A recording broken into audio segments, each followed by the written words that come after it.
Hey guys, so if you saw my first video, you'll know that I do dig up the soil, and on this particular section I always save this for my canna lilies, and my canna lilies get pulled up every fall, and they get planted around springtime. They take about a month to start to come out of the ground, but they're so worth it because it's like having a little tropical section in your garden. And they're huge. They have palms. They're the large canna lilies. They do have the dwarf, but I have I'll bring it over here. These I got these I actually got on a discount at Walmart for $1, but so I don't know how good these are, so we're just gonna put these to the side. But check out these rhizomes. Look how huge these things are. Look at that. That is huge. And these canna lilies grow 7. I've even seen on YouTube videos and on eBay where they also grow up to 8 feet tall. And they're just gorgeous.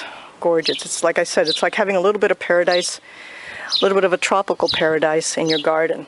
So I'm going to plant some of them in my front yard.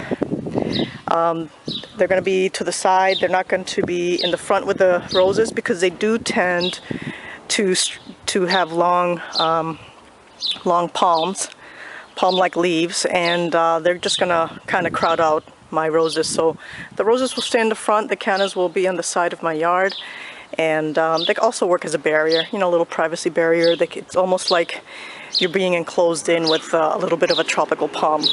So I'm going to just fertilize this with my original fertile mix, which is the worm casings, my fish bone meal, and I'm doing the dry milk molasses, and then we're using the red mulch. We're using the red mulch on the front of the yard, and of course mixed leaves. So I'm going to get started on that right now, and I'll show you how everything comes along. So I wanted to show you what the rhizomes look like. So these are actually these are mature rhizomes. This is not something that they wouldn't look like this if you got them at a store, unless they're a few years old. This is actually, I actually ended up buying these on eBay from people who already own cannas. And cannas, if you didn't know, they multiply rapidly. I had a small box of cannas that I ordered on eBay, and by the fall I had a huge box like this of cannas, only because they like multiplied throughout the season. Look how huge these things are. I mean, they get huge and they multiply. You can even separate these. I can probably separate into 3 right here, and but I'm going to save the big ones for the backyard because I want to also create sort of like a tropical feel in my backyard. But for those of you who aren't familiar with cannas, these are the rhizomes. You know, this is what they look like.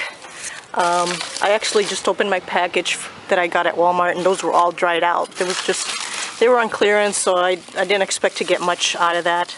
So those are going to get tossed out. But you know, a good place to get these is on eBay.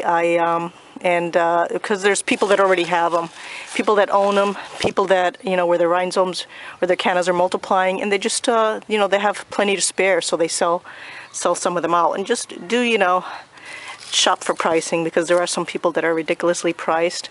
And but once you own a few of these, you're all set. They do come in different colors. Right now I have the red, and also the palms, the leaves, come in different colors. Some of them are green. I have the green and I have the dark leaves. There's some that are variegated, sort of like a zebra stripe kind. So I plan to also, you know, expand the type of blossoms that I get. There's yellow, red, orange, there's all sorts.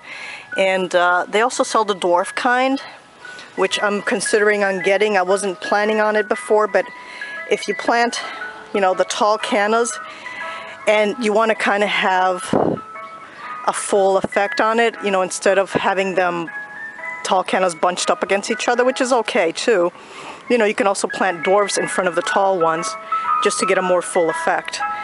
So, you know, I just wanted to show you the rhizomes. Look at this huge thing.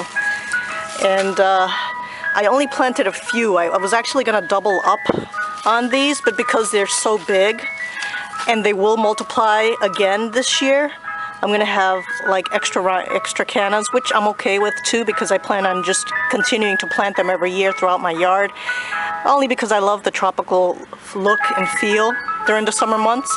And if you like that too, you know, this is a great plant to have. And if you don't mind digging them up, you know, it's not difficult to do. You do have to wait for a dry day. Don't pick them up after a rainy day, because you do want them dry when you put them away. You know, I just layer them in between paper bags, and they did fine. I mean, sometimes you might lose one or two because they're very tiny and they'll dry up, but you know, they multiply so much that they'll make up for it. So I'm going to go ahead and continue planting my cannas, and you know, as the seasons go by, I'll share with you how big they get. It'll take about a month for you to actually see them come out of the ground, but you know, water them thoroughly. They do love water, and you know, this is where they're going to go. I'm going to do some more in the back and on the side of the yard, and I also fertilize my roses, so they're going to love the fishbone meal mixture that I do. But you know, just wanted to share that with you. I mean, if you're looking to, if you crave that tropical feel in your yard, definitely get cannas. They're definitely a good plant to have.